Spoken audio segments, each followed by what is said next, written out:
Hi, this is Srimannarayana from real estate advisor. యాక్చువల్గా ఈరోజు ఏంటంటే రీసెంట్గా వచ్చేసి మనకి తెలంగాణ గవర్నమెంట్ కొన్ని హెచ్ఎండిఏ ప్లాట్స్ వచ్చేసి మనకి సేల్కి, అంటే హెచ్ఎండిఏలో గవర్నమెంట్ సేల్ చేయడానికి ప్లాన్ చేసింది. కాకపోతే ఏంటంటే దానికి ఎక్కువ రెస్పాన్స్ రాలేదు, అంటే కస్టమర్స్ నుంచి ఎక్కువ రెస్పాన్స్ రాలేదు పబ్లిక్ నుంచి.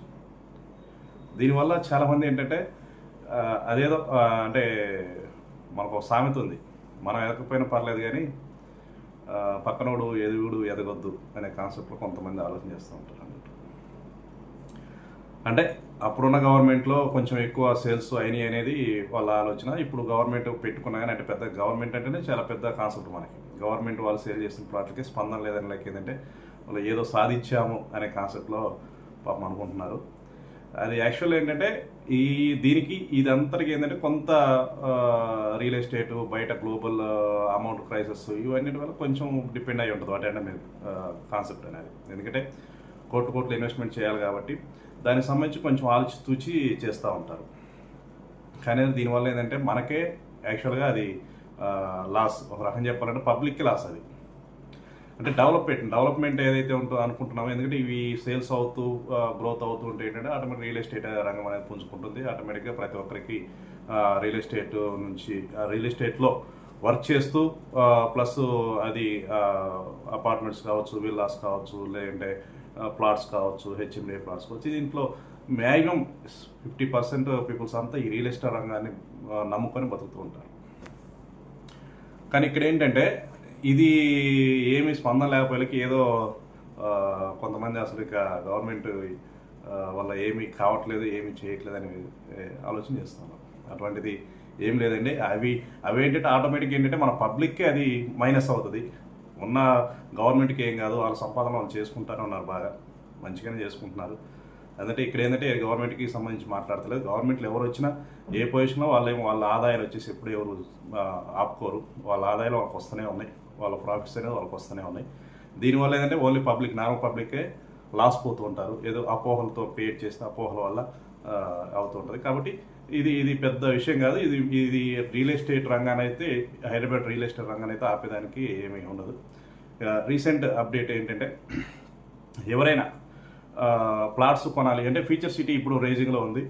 ఫ్యూచర్ సిటీ సైడ్ మొత్తం టోటల్ అన్ని రూట్స్ పరంగా ప్లస్ మెట్రో పరంగా plus 330 feet Ratan Tata road పరంగా ప్లస్ ఇవన్నీ సంబంధించి కొత్త అప్డేట్ ఒకటి వచ్చింది. ఏంటంటే ఇది మ్యాక్సిమం ఈ దసరా వెళ్ళిపోగానే, దసరా అయిన వెంటనే వీటన్నీ భూమి పూజలు రెడీ చేయడానికి గవర్నమెంట్ రెడీ అవుతుంది.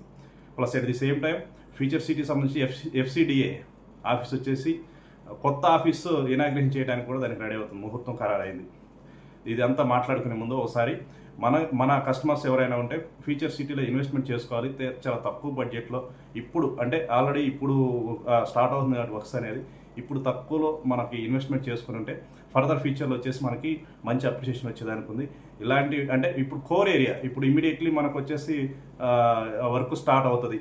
అంటే గవర్నమెంట్ నుంచి వర్క్స్ ఎక్కడైతే స్టార్ట్ అవుతున్నాయో కోర్ ఏరియా ఉందో, కోర్ ఏరియాకి సంబంధించి నాకు దగ్గరలో ఒక 1.5 కిలోమీటర్ డిస్టెన్స్లోనే మనకు సంబంధించిన చాలా సైట్లు ఉన్నాయి.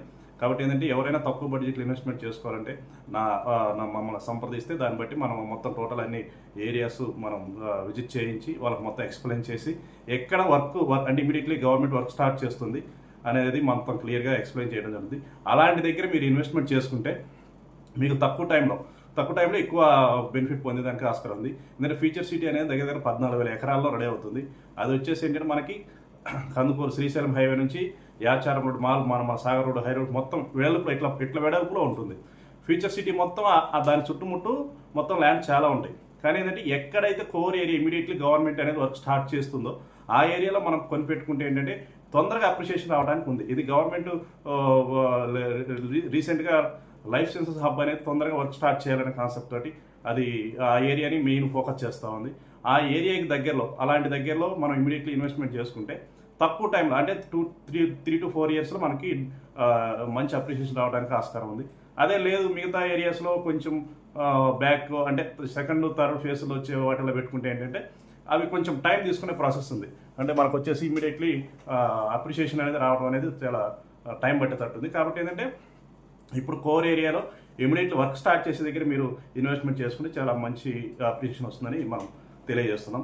At the same time real estate రంగంలోకి రావాలనుకునే వాళ్ళు ప్లస్ మీ యొక్క కళలు నెరవేర్చుకునే వాళ్ళు అనుకునే వాళ్ళు మొత్తం వచ్చేసి ఎవరున్నా కానీ అటు పార్ట్ టైం అటు full time and ladies and గృహిణీలు అండ్ రిటైర్డ్ ఎంప్లాయీస్ ఎవరైనా కానీ మన రియల్ ఎస్టేట్ రంగంలో రావాలంటే మమ్మల్ని సంప్రదించండి. మా దగ్గర వచ్చేసి మంచి మంచి genuine properties, legality and RERA certified and DTCP HMD layouts, చాలా మంచి లేఅవుట్స్ ఉన్నాయి. కాబట్టి ఏదైనా మాతో గ్యాదర్ అయ్యి మాతో పాటుగా ప్రయాణం చేయాలనుకునే వాళ్ళు కింద స్క్రోల్ అవుతున్న నెంబర్లో మీరు కాంటాక్ట్ అయితే ప్రతిదీ మీకు ఎక్స్ప్లెయిన్ చేసి మంచి మంచి మంచి ప్లాట్స్, మంచి లీగాలిటీ ప్లాట్స్, మంచి కస్టమర్లు అమ్మటం జరుగుతుంది. కాబట్టి ఎవరైనా మమ్మల్ని సంప్రదించవచ్చు. ఓకే, ఈరోజు మ్యాటర్ ఏంటంటే యాక్చువల్ ఎఫ్సిడిఏ సంబంధించి మనం ఆఫీస్ అనుకున్నాం కదా, దానికి సంబంధించి మాట్లాడుకున్నాం కాసేపు. ఇది అతి త్వరలో ఎఫ్సిడిఏ సంబంధించి ఫ్యూచర్ సిటీలో దీనికి భూమి పూజ చేయబోతుంది ఎఫ్సిడిఏ ఆఫీస్కి. ఇప్పుడు వచ్చేసి అది వచ్చేసి నానక్రామగూడలో అది ఆఫీస్ రన్ అవుతుంది. ఆ ఆఫీస్ను వచ్చేసి మార్చి మనకి ఫ్యూచర్ సిటీలో అమెజాన్ డేటా సెంటర్ ఏరియాలో అంటే నియర్ బై దగ్గర మనకి బేగర్ కంచ స్కిల్ యూనివర్సిటీ ఉంది కదా, ఆ ఏరియాలోనే మొత్తం గవర్నమెంట్ వచ్చేసి అక్కడ డిజైన్ చేయాలని ముందు ప్రపోజల్ ప్లాన్ చేస్తా ఉన్నది. దీనికి సంబంధించి రాబోయే ఈ దసరా దాటగానే ఇమీడియట్లీ భూమి పూజ చేయాలని ఉంది. అదే రోజు వచ్చేసి మనకి చాలా రూట్స్ అంటే మనకు వచ్చేసి ట్రిపుల్ ఆర్కి సంబంధించి ప్లస్ రతన్ టాటా రోడ్డుకు సంబంధించి 330 ఫీట్ రోడ్డు కూడా ఆ రోజు భూమి పూజ చేయాలంది. ఎట్ ది సేమ్ టైం అదే రోజు వచ్చేసి ఆంధ్ర వెళ్ళే మన ఫ్యూచర్ సిటీ నుంచి ఆంధ్రలో అమరావతి ఎక్స్ప్రెస్ బందర్ పోర్టుగా వెళ్ళే ఎక్స్ప్రెస్ రోడ్డు కూడా మన ఫ్యూచర్ సిటీ నుంచి వెళ్తుంది కుర్మిద దగ్గర నుంచి. అది కూడా భూమి పూజ చేయాలని డిజైన్ చేస్తున్నాను. ఎందుకంటే అది మన సెంట్రల్ గవర్నమెంట్ నుంచి plus Andhra CM and Telangana CM ఇద్దరు కలిసి అది భూమి పూజ చేయాలని ప్లాన్ చేస్తూ ఉన్నారు. ఈ ఎఫ్సిడిఏ ఆఫీస్ అనేది మనకి మీర్కేన్పేట ఏరియాలో డిజైన్ చేస్తూ ఉన్నారు. దీనికి సంబంధించిన ల్యాండ్ అంతా ఆల్రెడీ అలాట్మెంట్ చేయడం జరిగింది. ఇది వచ్చేసి త్వరలో దసరాకి ఇమీడియట్లీ దాన్ని ఓపెన్ చేయాలని చెప్పి దానికి సంబంధించిన అనుమతులన్నీ జారీ చేయడం అనే ఆ ప్రక్రియ అంతా మొత్తం రెడీ అయిపోయింది. Future city development authority FCDA కార్యాలయం భవన నిర్మాణానికి సీఎం రేవంత్ రెడ్డి త్వరలో భూమి పూజ చేయనున్నట్లు అధికారులు చెబుతున్నారు. ప్రస్తుతం నానక్రామ్గూడలోని హెచ్ఎల్సి ఆఫీసులో ఎఫ్సిడిఏ కార్యాలయాన్ని కొనసాగిస్తున్నారు. అయితే పనులు చేసేది ఒక చోట, ఆఫీసు మరో చోట ఉంటే కష్టమవుతుందని భావించి సీఎం రేవంత్ సర్కారు సిటీలోనే ఫ్యూచర్ సిటీలోనే తాత్కాలిక భవనం నిర్మించాలని నిర్ణయించారు. దీంతో అధికారులు అందుకు సంబంధించిన ఏర్పాట్లు చేస్తున్నారు. అక్కడి నుంచే అన్ని కార్యక్రమాలు చేయాలని భావిస్తున్నారు. దసరా దాటిన తర్వాత ఈ ఆఫీస్ పనులు పూర్తి చేయాలని నిర్ణయించినట్లు సమాచారం. అధికారులకు మొత్తం టోటల్ దీనికి సంబంధించిన లాగిన్స్ అన్ని ఇచ్చేశారు. ఎఫ్సిడిఏ పరిధిలో భవన నిర్మాణ లేఅవుట్ అనుమతుల కోసం అధికారులకు లాగిన్లు ఇస్తూ ప్రభుత్వం ఆదేశాలు జారీ చేసింది. హెచ్ఎండిఏ రూల్స్ అండ్ రెగ్యులేషన్స్ ప్రకారమే అనుమతులు ఇవ్వాలని ప్రభుత్వం నిర్ణయించింది. అయితే ఎఫ్సిడిఏ పరిధిలోని 56 గ్రామాలకు గాను 36 గ్రామాల్లో మాత్రమే అన్ని రకాల జోనింగ్ విధానాలు ప్రకారం అనుమతులు జారీ చేయడం జరుగుతుంది. మిగిలిన 20 గ్రామాల్లో మాత్రమే అధికారులు తగిన జాగ్రత్తలు తీసుకోవాల్సి ఉంటుంది. త్వరలోనే ఎఫ్సిడిఏకు ప్రత్యేక మాస్టర్ ప్లాన్ రూపొందించే అవకాశం ఉంది అధికారులు చెప్తున్నారు. ఓకే, ఇది వచ్చేసి మ్యాటర్ అండి. ఇది త్వరలో మ్యాక్సిమం దసరా వెళ్ళిపోగానే మంచి రోజులు ఉన్నాయి, అన్ని మంచి రోజులు ఉన్నాయి. కాబట్టి ఏంటంటే దసరా వెళ్ళిన మ్యాక్సిమం ఇది నాకు తెలిసి దసరా వెళ్ళిన తర్వాత 9th అక్టోబర్ కావచ్చు అని చాలా వరకు తెలుస్తున్న సమాచారం. ఎందుకంటే ఆ రోజు మంచి రోజు ఉన్నదనేది చాలామందికి తెలుస్తున్నది. అది కూడా కాక కాంగ్రెస్ పార్టీ వాళ్ళకి ఆ రోజు ఒక డిఫరెంట్ అంటే ఒక మంచి రోజు అన్నట్టు అది. ఎందుకంటే అధికారంలో పైన ఏదైతే మనకి సెంట్రల్ గవర్నమెంట్లో అపోజిషన్ పార్టీలో ఉన్న వాళ్ళు ఒక మెయిన్ పర్సన్ బర్త్డే ఆ రోజు. కాబట్టి ఏంటంటే ఆ రోజే వాళ్ళు ఓపెనింగ్ చేయాలి, వీటంటే భూమి పూజ చేయాలనే ఆలోచనతోటి ఉన్నట్టు తెలుస్తున్న సమాచారం. ఓకే, కాబట్టి ఈ సమాచారం మీకు నచ్చినట్లయితే మా వీడియోని లైక్ చేయండి, షేర్ చేయండి, సబ్స్క్రైబ్ చేయండి. అట్లాగే మీ ఫ్రెండ్స్ సర్కిల్లో చాలామందికి పంపించండి. దీనివల్ల ఏంటంటే మాకు బూస్టింగ్ ఇచ్చినట్టు అవుతుంది. మేము ఇంకొన్ని వీడియోస్ మంచి ఇలాంటి రియల్ ఎస్టేట్ సంబంధించిన సబ్జెక్ట్ గ్యాదర్ చేసి మేము ఇంకొన్ని వీడియో చేయడానికి సహకరించింది. ఓకే, నమస్కారం, థ్యాంక్ యూ అండి.